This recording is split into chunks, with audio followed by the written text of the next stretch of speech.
A profecia aponta estar determinada para um povo, certo?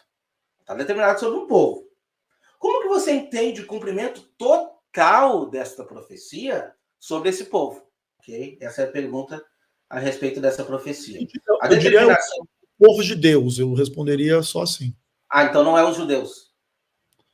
É porque assim, os judeus são o povo de Deus escolhido, eleito, etc. Entendi. A questão toda, para o público de casa entender, é que quando essa leitura é feita pela Igreja Adventista, principalmente, a abordagem é que as 70 semanas sendo cortadas do povo de Israel está apontando que a chance dos judeus acaba lá no ano 70, alguma coisa assim.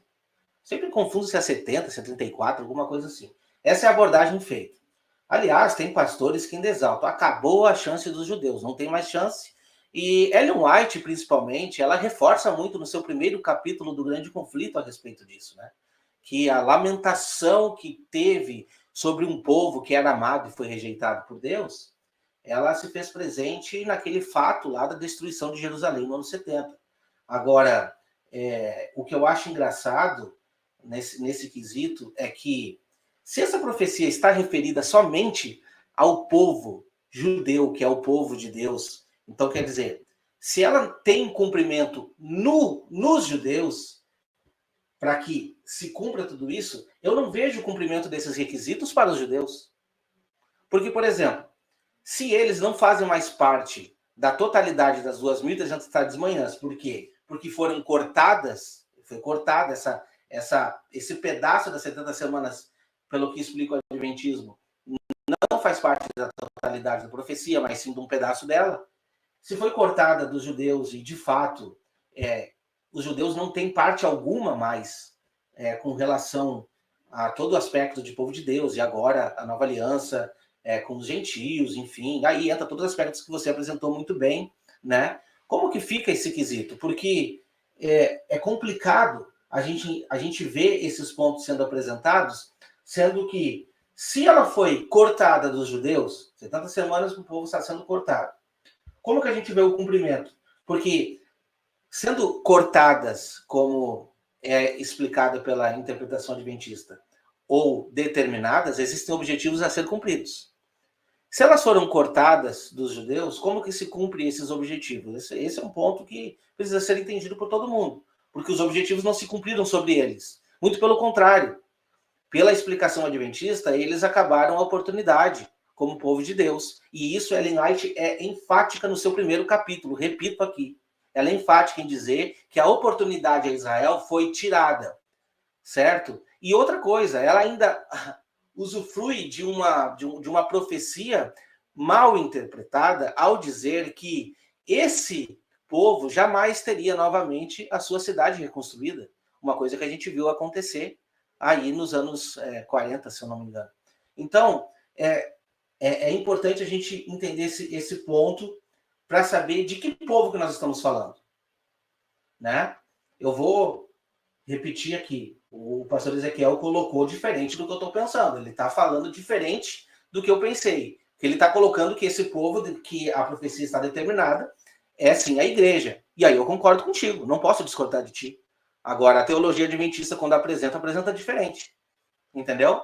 Por que eu discordo de ti? Porque a nova aliança, ela não é feita somente com gentios, ela é feita com as duas casas de Israel, judeus e gentios. Essa é a nova aliança. Então, eu dizer que o povo de Israel perdeu a chance a qualquer tipo de oportunidade é um absurdo. Aliás, infelizmente, a maioria, não vou colocar só os adventistas aqui, mas na sua maioria das religiões nem sabem o porquê que hoje a gente enxerga somente judeu como povo de Israel. Cadê as outras 11 tribos? O que aconteceu com elas, né? A maioria não consegue entender isso. Agora, esse era um plano de Deus exatamente para se cumprir a nova aliança com as duas casas de Israel. Enfim, é um tema extenso, a gente até já debateu aqui no canal, mas é importante ressaltar essa nova aliança com as duas casas de Israel, que, aliás, foi profetizada pelo profeta Oséias, dizendo que Cristo seria o cabeça sobre essa igreja.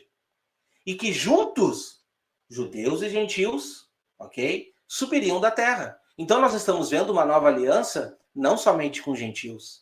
A gente está vendo nova aliança com judeus e gentios. Esse é um ponto. Eu poderia trazer outros versículos aqui, mas eu acho que me fiz entendido a respeito disso. Eu gostaria de deixar, Mateus, o pastor Ezequiel responder. Talvez ele queira falar alguma coisa sobre isso. Cara, eu achei bem interessante a sua argumentação, Wagner, mas assim, eu acho que até algumas coisas que eu já falei antes já demonstram que a gente discorda um pouco disso. Porque o que acontece? Tanto, por exemplo, não chega ao fim com toda e qualquer oportunidade de salvação para judeus, nem no ano 70, nem no ano 34, nem nunca, quanto a própria igreja que nasce disso, ela é, no primeiro momento, 100% judaica, né? Então, na verdade, assim, qualquer judeu que cresce em Cristo no primeiro século, no segundo, no terceiro, no quarto, no quinto, no sexto, em qualquer período da história, seria salvo e teria essa oportunidade de salvação sempre. Obviamente que as questões assim sobre os privilégios de Israel terminarem mais ou menos ali após eles rejeitarem o Messias, né, como povo, etc., que é um pouco selado ali no ano 70, na destruição do templo, é um triste capítulo da história da humanidade, né? E tem muitos judeus que rejeitam Cristo até hoje, né? E essas pessoas não fazem parte do Israel de Deus, tanto quanto está o conceito presente no Novo Testamento. Mas a ideia não é que aos judeus terminou qualquer oportunidade. E é importante dizer também que as 70 semanas elas estão totalmente conectadas à experiência judaica. Tanto em termos do término delas, terminar nesse tempo do Messias, da sua morte, ressurreição e etc., quanto da própria interpretação do texto vir muito fortemente de Levítico 28, e o próprio foco em Jerusalém como sendo um dos centros importantes geográficos da profecia. Então a gente não vê nenhuma dificuldade com o cumprimento da profecia conectado a estas questões. Assim. Para a gente é bem tranquilo, mas a tua leitura é bem interessante. Tudo que eu trouxe a respeito do povo é para fazer entender de que as próprias profecias de Daniel estão se referindo sobre esse povo. Então, assim, de verdade, eu estou surpreso porque o Arilton de Oliveira não concorda contigo. Ele fala totalmente o contrário. Tá? Só para deixar bem claro. A linha adventista não prega isso que você está falando. Estou sendo bem claro aqui. Mas, de qualquer maneira, é interessante para o pessoal ver que se esse povo, as profecias foram cortadas, olha só que interessante. 70 semanas estão cortadas sobre o teu povo. Então, quer dizer, a partir daí, não tem referência mais sobre esse povo lá para frente. Só que o próprio livro de Daniel vai dizer assim, ó, Daniel 12, versículo 1. Nesse tempo se levantará Miguel, o grande príncipe, defensor dos filhos de quem? Do teu povo. E haverá um tempo de angústia qual nunca houve desde que houve nação até aquele tempo. Mas naquele tempo será salvo quem? O teu povo. Olha que interessante. O povo de Daniel seria salvo. Então, são quesitos óbvios para serem apresentados. Eu não posso rejeitar Israel, até porque Romanos 11 diz que não, Deus não rejeitou. E se eles se arrependerem, vão ser enxertados novamente, como o próprio pastor Ezequiel levantou muito bem aí, e eu vou concordar contigo nessa parte. Sim, e tanto a gente concorda com o que você está dizendo, que a gente crê que a igreja entra em Israel, não o contrário, né? A gente é o Israel de Deus, tanto que lá no Apocalipse... Mas eu entendo que o contrário também. Judeus também fazem parte da igreja, porque eles fazem parte da aliança. Desde que eles acreditem em Cristo, né? Desde que eles aceitem. Exatamente. Então, porque assim, vamos lá. A gente não pode botar todo mundo no mesmo pacote. O próprio livro de Romanos diz, né? Não é judeu quem é interiormente, mas exteriormente, mas sim aquele interiormente. Então, assim, Deus não... Romanos 11, gente. Deus não rejeitou o seu povo. Agora, a questão interessante, pastor Ezequiel, eu creio que essa abordagem feita por muitos pastores adventistas é simplesmente para tirar o foco de Israel, tira o foco das promessas para Israel, e quando eu digo Israel, exatamente o que você falou, Israel espiritual, tira o foco de Israel para levantar um outro povo remanescente. Olha que interessante, né? Sendo que o remanescente bíblico não é esse. Remanescente bíblico é aquele que faz parte da nova aliança. Tá entendendo? Uhum. Esse é o remanescente bíblico. Então, eu acho que o intuito praticamente é esse, tirar o foco do verdadeiro povo, que Deus fez uma aliança, lógico que ele refez, ele trocou né? Mudando seu sacerdócio, necessariamente se faz mudança de lei. Enfim, ele fez uma nova aliança, um novo pacto, mas o livro de Romanos, capítulo 8, deixa muito bem claro que esse novo pacto é com as duas casas de Israel e levanta judeus e gentios. Então, nesse ponto, entendemos que o Israel de Deus, ele é espiritual, de fato. Ninguém vai lá hoje, que tribo eu sou? Não, não é esse quesito. De que tribo você é, Ezequiel? Não, não é esse quesito. Aquele que faz parte das promessas dadas a Abraão, Isaac e Jacó, esse faz parte do povo, herda as promessas. Da mesma forma, da mesma maneira, os judeus que aceitam a Cristo Jesus. Então, esse ponto que você levantou é importantíssimo. Judeus. Não, legal. Só para terminar um comentáriozinho aqui em relação a esse ponto, ainda que alguns adventistas possam ir na direção do que você está pensando, para substituir Israel pela própria igreja adventista ou algo do tipo, na verdade, a ideia da continuidade da aliança de Deus com Israel até o fim, e a inclusão da igreja nessa aliança, só que agora na forma de uma nova aliança, é uma das questões primordiais da fé adventista, que inclusive demonstra que, a despeito de haver mudança de sacerdócio e lei dos sacerdócios do Antigo para o Novo Testamento, a mudança da lei moral não acontece. Inclusive, é nesse aspecto que aí a gente entende que a igreja deve guardar a lei de Deus dos 10 mandamentos, conforme o povo de Israel, inclusive o sábado, né? Mas é um ponto interessante, e eu acho que realmente é uma coisa um pouco explorada, e acho que vale a pena falar um pouco. Tem uma pessoa aqui nos comentários que é adventista raiz, tá? Olha o que ele botou aqui, Ezequiel, presta atenção, para dizer que não é uma coisa minha. Não é isso aqui, desculpa, aqui, ó. Esse pastor está confuso. O remanescente faz parte da nova aliança, mas os judeus, 99%, não aceitam o Messias. De fato, o que ele está levantando? O que a igreja ressalva. É o que eu entendo. Tá entendendo? Não tem como você não ver uma leitura adventista sobre as 70 semanas e não ver sair da boca deles de que Deus rejeitou os judeus. Não, sim, mas rejeitou os judeus que rejeitaram Cristo, né? Não, mas não é isso que está sendo levantado, desculpa, porque quando se levanta o quesito cortados, ele está querendo fazer referência ao ano 70, onde Deus tira a visão. Ellen White é muito sucinta. Deus tira a visão, tira o olhar, tira aquela menina, aquela atenção sobre o povo de Israel e levanta sobre um outro povo. Entendi. Então, esse é um problema. Para mim, é um grande problema. Eu entendi. Mas, cara, eu sinceramente, eu nunca vi algum adventista dizendo que esse cortado significa cortar o povo de Israel fora e botar a igreja... Depois eu te passo o vídeo. Não, é interessante. Porque, na verdade, em geral, se fala das 70 semanas cortadas do período das 2.300 tardes e manhãs, né? Mas, enfim, legal. Depois me passa aí que vai ser... Vamos refutar o herege aí. Então, aqui está. A profecia das 70 semanas fazem parte da profecia das 2.300 tardes e manhãs. Agora, olha para Daniel 9, verso 24. Aqui está a profecia das 70 semanas. Daniel 9, 24. O anjo disse assim para Daniel: 70 semanas estão determinadas sobre o teu povo. Quem era o povo de Daniel? Os judeus, certo? Então o anjo está dizendo: Daniel, Deus vai dar para o teu povo, os judeus, 70 semanas. 70 semanas estão determinadas sobre o teu povo. A palavra determinada aqui no original bíblico tem o sentido de cortada. Então, a tradução melhor aqui deveria ser cortada e não determinada. Cortada e não determinada. Cortada por quê?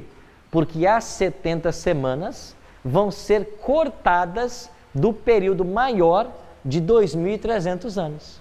Entendeu? Deixa eu colocar um gráfico para você entender melhor. Aqui está ele. A profecia completa falava de 2.300 anos para que o santuário fosse purificado. Mas para o povo judeu foram dados em especial 70 semanas. Mas para o povo judeu foram dados em especial 70 semanas. Se cada semana tem 7 anos, 7 dias, 7 anos em profecia, então você tem ali 490 anos. Então, do período de 2.300 anos, 490 anos foram destinados apenas para os judeus. Apenas para os judeus. Ele é o Messias. Ele vai fazer aliança com muitos por quanto tempo? Uma semana. Se nós estamos no ano 27 e você percorre mais 7 anos, você vai até que ano? 34. Então, do ano 27 ao ano 34, seria a aliança de Jesus com os judeus. É por isso que quando Cristo veio, Ele mesmo gastou muito tempo com os judeus. Você, quando lê o Novo Testamento, Jesus está constantemente envolvido com os judeus. Por quê? Porque os judeus só tinham mais uma semana de oportunidade. Porque os judeus só tinham mais uma semana de oportunidade. Depois disto, terminariam as 70 semanas e o povo judeu deixaria de ser a nação escolhida. E o povo judeu deixaria de ser a nação escolhida, caso eles não se arrependessem dos seus pecados.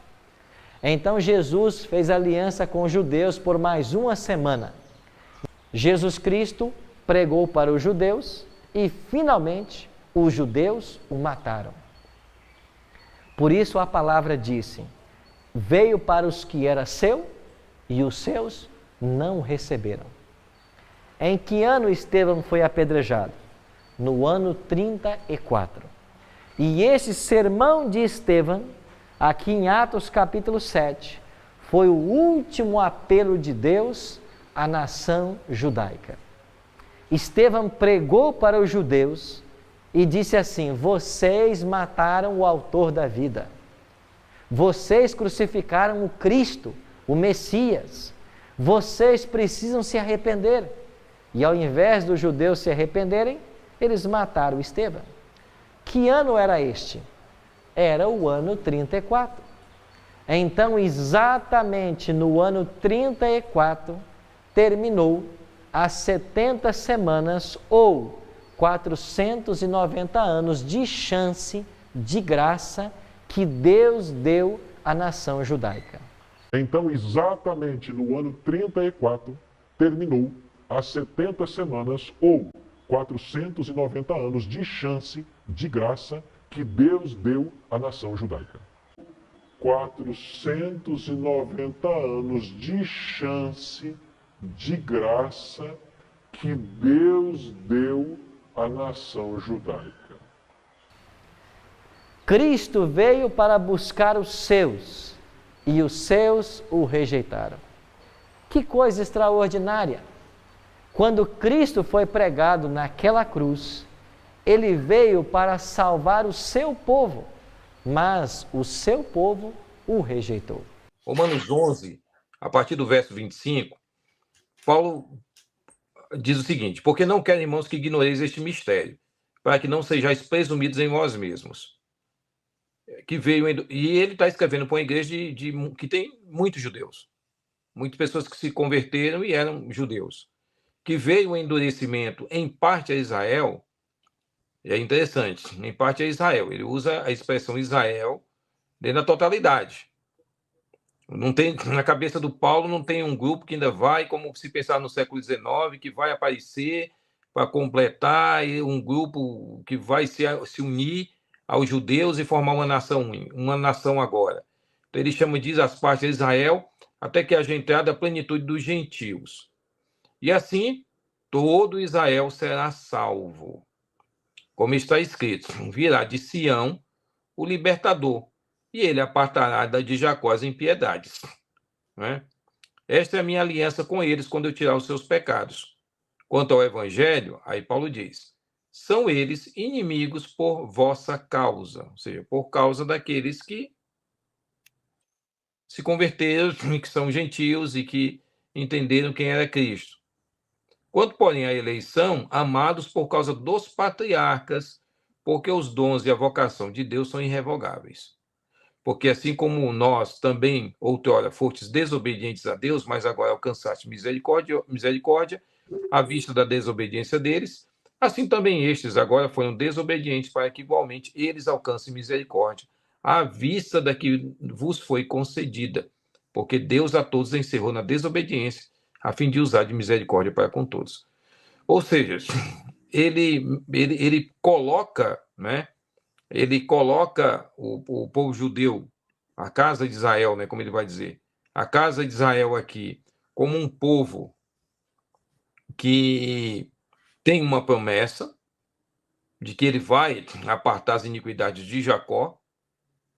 E ele diz que essa é a aliança que ele vai fazer quando tirar os seus pecados, ou seja, um dia vai acontecer algo. Paulo escreveu isso à igreja dos romanos, né? Então ele não acreditava que isso ocorreu antes, que isso ia ser, ele nem se via como parte desse plano, no sentido desse evento que ele está mencionando, né?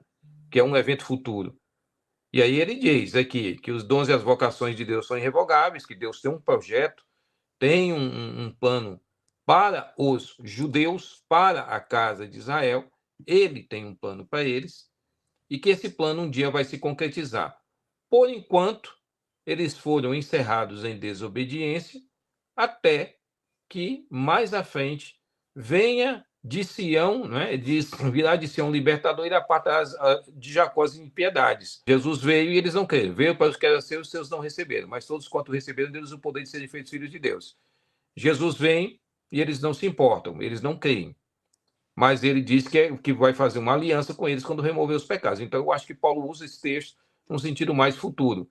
Eu não tenho dúvida nenhuma de que Deus tem um projeto para os judeus. Que Deus um dia haverá de restaurar essa nação no final, porque todo judeu que se converte, ele deixa de ser judeu. Ele passa a ser igreja. Não, você não pode ser causa de tropeço, nem para judeu, nem para gentil, nem para a igreja de Deus. Então, se o que nos une é o fato de Cristo ser o Salvador, independente de qual grupo estejamos, se judeus ou gentios, né, uma vez crendo nele, fazemos parte de um único grupo, que é a igreja. E que um dia, esses que estão fora vão presenciar algo grandioso da parte de Deus, e haverá, com certeza, uma conversão de muitos judeus para a glória de Deus. Mas eu conheci gente, Ricardo, por exemplo, que acreditava que todo judeu ele é salvo. Eu dizia, mas como assim? Não, mas todo judeu é salvo porque Deus tem uma aliança? Não, todo judeu não é salvo. A gente vê muitos discursos duros de Jesus contra os judeus. Uhum. Né? Então, mas eu acredito que tem um remanescente, hein? E que um dia, que esse remanescente ele vai ser remanescente exatamente porque vai reconhecer ao Cristo como Messias, para a glória de Deus. Pastor Paulo, posso fazer minha pergunta agora? Eu quero fazer para ti. Pode fazer. Minha pergunta é a seguinte: o senhor acredita que vai ter um remanescente, certo? É o que eu vejo nisso. Né? Exatamente, a palavra de Deus aponta isso. Mas tem uma denominação que acredita que ela é a remanescente e que o povo judeu foi... Acabou. O que o senhor tem a dizer sobre isso? O senhor sabe quem é, né? Sei, mas para você ter ideia, todas as seitas chamadas restauracionistas, não é? Esse é um grande problema. Seitas restauracionistas, elas vão acreditar que Deus não tem um projeto mais com nenhum outro grupo, que não sejam eles, que são os ungidos, são os escolhidos, né? Por isso que você vê esses grupos por aí afirmando com tanta certeza para todo mundo é Babilônia, ou é Babilônia, o filho da Babilônia, né? Ou está fora do projeto, e que a única igreja, o único grupo que salva é o deles. Isso é uma característica bem forte de seita. Né? Uma característica muito, muito, muito, muito forte de seita é o exclusivismo denominacional. Nós somos salvos e fora de nós não há salvação. Concordo. E um grupo que surge no século XIX, né? Um grupo que surge no século XIX, afirmar isso com todas as letras é muito complexo. Por quê?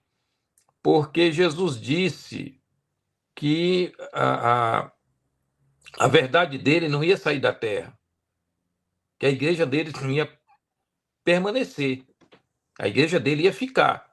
Então, com todos os problemas que a história da igreja conta, não é, que ocorreram, tem que ter a igreja de Cristo ininterrupta há 2000 anos testemunhando a verdade do evangelho na terra. Porque se eu falar que em algum momento a igreja desapareceu e aí precisou surgir um grupo específico para restaurar esse cristianismo primitivo que tinha sido perdido, então nós estamos dizendo que quando Jesus fala, não é, que a igreja dele, sobre a minha, quando ele fala para Pedro lá em Mateus 16, né, e ele diz que sobre esta pedra edificarei a minha igreja, as portas do inferno não prevalecerão. Se nós acreditarmos que em algum momento, nesse período de 2000 anos, a igreja de Cristo sumiu, desapareceu, então Jesus se equivocou sobre a natureza da igreja, que ele disse que ia permanecer. Agora, se ela não permaneceu, como é que eu vou acreditar que Jesus é o meu Salvador? Uhum. Então, esse é um dos grandes problemas das seitas restauracionistas, quando elas dizem o cristianismo, o único cristianismo verdadeiro, não é? Somos nós. Aí você pergunta, mas vocês foram originados quando? Não, a gente surgiu ontem. Mas nós somos a única verdade, porque a verdade é sumido da terra e nós estamos aqui para restaurá-la. Esse discurso vai contra o que Jesus fala sobre a natureza da igreja em Mateus 16. Então a gente tem que ter muito cuidado. A igreja ao longo de 2000 anos, muitos problemas teológicos? Sim. Muita apostasia? Sim. Muitos conflitos dos mais variados? Se a gente for contar a história aqui, precisa varar a noite aqui e ainda não termina. Mas a igreja de Cristo sempre permaneceu. Após receber uma revelação mais ampla de Cristo em comparação aos outros apóstolos, Paulo desempenhou um papel fundamental ao escrever metade do Novo Testamento. Na Epístola aos Efésios, ele destaca: segundo uma revelação me foi dado conhecer o mistério, e enfatiza: grande é este mistério, mas me refiro a Cristo e à Igreja. Nessa epístola, Paulo elabora a ideia do corpo de Cristo de uma forma que as atuais denominações cristãs não ensinam, oferecendo detalhes sobre como e por quem esse corpo é formado, conectando expressões com suas outras epístolas e até mesmo com os profetas. Em Efésios 2, do 11 ao 22, Paulo explica que dois grupos, os gentios, referidos como estáveis longe, e os judeus, chamados de estavam perto, fazem parte de um único corpo com Jesus. Esses termos utilizados por Paulo estão relacionados às duas casas de Israel, sendo estáveis longe associados ao reino do norte e estavam perto ao reino do sul. Paulo indiretamente cita o profeta Isaías ao empregar essas expressões, remontando à profecia de Isaías sobre a restauração de ambos os reinos pelo Messias, em um período pré-dispersões. Como fruto dos seus lábios criei a paz, paz para os que estão longe e para os que estão perto, diz o Senhor, e eu o sararei. Fazendo uma conexão em um período de divisão do profeta Oséias. Os filhos de Judá e os filhos de Israel se congregarão e constituirão sobre si uma só cabeça e subirão da terra, porque grande será o dia de Jezreel, que quer dizer Deus semeia. No período pós-dispersões, coube ao apóstolo Paulo explicar como se daria o cumprimento dessas profecias. Por isso, em Romanos 9, Paulo estabelece a relação dos que estavam longe com a casa de Israel, fazendo referência a Oséias e atribuindo aos gentios a mesma mensagem transmitida ao Reino do Norte, quando Deus os dispersou entre as nações. E essa promessa nos conecta precisamente com Efésios 2, onde Paulo ensina que, com Cristo, recebemos a cidadania israelita, somos introduzidos à família de Deus, o que ocorre por meio da circuncisão espiritual, conforme explicado por ele em Romanos 2 e Colossenses 2. A conexão entre aqueles que estáveis longe, com os gentios e com a casa de Israel, não é acidental. Veja como tudo isso é obra de Deus, que após a transgressão de Salomão, Deus tomou a decisão de dividir o reino de Israel em dois reinos distintos, o reino do norte e o reino do sul, conforme narrado nos livros de 1 Reis 11 e 12. O versículo 24 de 1 Reis 12 destaca a autoridade divina sobre esse evento, onde Deus afirma: "Eu é que fiz isto." Posteriormente, o Reino do Norte enfrentou a desaprovação divina, resultando na perda de sua identidade israelita ao ser disperso entre as nações. Esse processo levou à assimilação do Reino do Norte aos povos gentios, tornando-os praticamente indistinguíveis. A dispersão resultou na perda de sua identidade, marcando um período de afastamento e desfavor divino. No entanto, este não seria o fim para a casa de Israel, pois Deus semeou a casa de Israel com a intenção de colhê-la no futuro, trazendo consigo nesse processo os gentios. Semearei Israel para mim na terra, e compadecer-me-ei da desfavorecida. E a não meu povo direi: Tu és o meu povo. Ele dirá: Tu és o meu Deus. Deus plantou inicialmente um Israel natural com a finalidade de colher um Israel espiritual. Paulo, ao carregar consigo esse conceito profundamente definido, explicou detalhadamente como ocorre essa transição em 1 Coríntios 15, do 44 ao 49. Semeia-se corpo natural, ressuscita corpo espiritual. Se há corpo natural, há também corpo espiritual, pois assim está escrito: O primeiro homem, Adão, foi feito alma vivente. O último Adão, porém, é espírito vivificante. Mas não é primeiro o espiritual, e sim o natural. Depois, o espiritual. O primeiro homem, formado da terra, é terreno. O segundo homem é do céu. Como foi o primeiro homem, o terreno, tais são também os demais homens terrenos. E como é o homem celestial, tais também os celestiais. E assim como trouxemos a imagem do que é terreno, devemos trazer também a imagem do celestial. Nesse processo, Paulo delineia a mudança de um estado terreno para um estado espiritual. Esse padrão pode ser facilmente percebido nas Escrituras. Onde antes existia um tabernáculo terreno, agora há um tabernáculo espiritual. Enquanto as 7 festas eram cumpridas de maneira terrena, hoje as cumprimos espiritualmente. O antigo sacerdócio levítico, que era terreno, deu lugar ao sacerdócio segundo a ordem de Melquisedeque, que é espiritual. Da mesma forma, assim como há um Israel terreno, há também um Israel espiritual, seguindo esse mesmo padrão. Em resumo, o Israel espiritual é a igreja, que representa o corpo de Cristo, que reflete essa cidadania redimida, como indicado em Efésios 2,19. Assim, já não sois estrangeiros e peregrinos. Diante desse cenário, a assimilação entre a casa de Israel e os gentios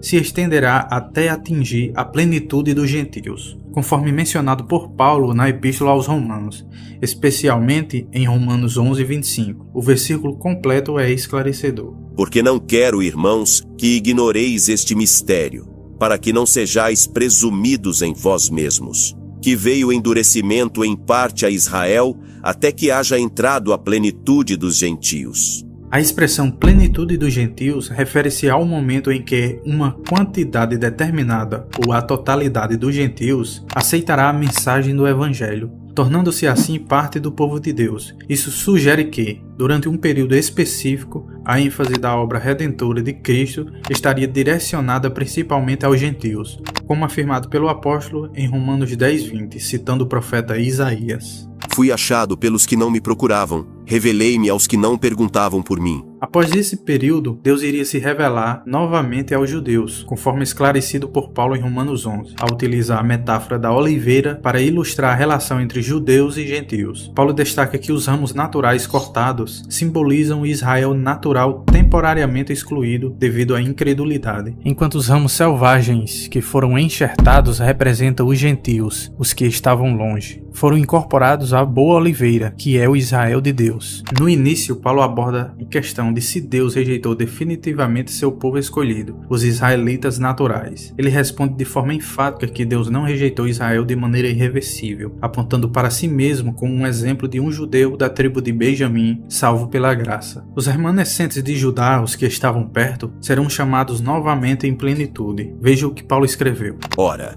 se a transgressão deles redundou em riqueza para o mundo, e o seu abatimento em riqueza para os gentios, quanto mais a sua plenitude.